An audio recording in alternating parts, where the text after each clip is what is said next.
রাহমাতুল্লাহি ওয়া বারাকাতুহু। প্রিয় রাজশাহীবাসী, আপনারা জানেন সুলতানপুর ঐতিহ্যবাহী গুরুস্থান বাঘা রাজশাহীতে আমাদের নির্ধারিত যে প্রোগ্রাম ছিল ৩০শে মার্চ রোজ সোমবার, আমাদের আজকে বৃষ্টি পরিস্থিতির কারণে আজকে প্রোগ্রামটি ক্যান্সেল হয়ে যাওয়াতে আমরা এখানে কর্তৃপক্ষের সাথে পরামর্শের ভিত্তিতে এই সিদ্ধান্তে উপনীত হয়েছে মার্চ এপ্রিলের ২ তারিখ আগামী এপ্রিল মাসের ২ তারিখে আমরা ইনশাল্লাহ এই মাহফিলে রোজ বৃহস্পতিবারে অংশগ্রহণ করছি এবং যথাসময়ে আমরা এখানে এসে হাজির হবো ইনশাআল্লাহ। আপনারা সকলেই আজকের এই সোমবারের মাহফিল ক্যান্সেল হয়েছে বৃষ্টির কারণে। আপনারা অবশ্যই বৃহস্পতিবারে ইনশাআল্লাহ সবান্ধব আমন্ত্রিত হবেন।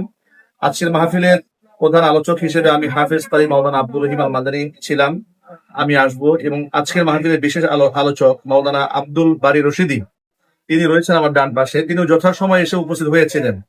আমরা উভয় আলোচকই মাহফিলে সঠিক সময় উপস্থিত হয়েছি, বাকি ওয়েদারের কারণে আজকের মাহফিলটি তারা সম্পন্ন করতে পারেননি। উপস্থিত সকল ভাই এবং বন্ধুদের উদ্দেশ্যে বলতে চাচ্ছি যে আগামী বৃহস্পতিবার যথাসময়ে মাহফিল অনুষ্ঠিত হবে, আপনারা সবান্ধব আমন্ত্রিত। আল্লাহ তাআলা এই মাহফিল কর্তৃপক্ষকে কবুল করেন, তাদের শ্রম ঘাম কষ্টকে আল্লাহ তাআলা কবুল করেন, গুরুস্থানের সকল মুর্দিগানদেরকে আল্লাহ তাআলা মাফ করে দেন এবং আগামী বৃহস্পতিবারের মাহফিলটা যেন আজকের চেয়ে আরো বেশি জমকালো এবং জমজমাট হয়, সেভাবে আল্লাহ তাআলা কর্তৃপক্ষকে আয়োজন করার তৌফিক দান করুন। আমিন। আসসালামু আলাইকুম ওয়া রাহমাতুল্লাহি ওয়া বারাকাতুহু।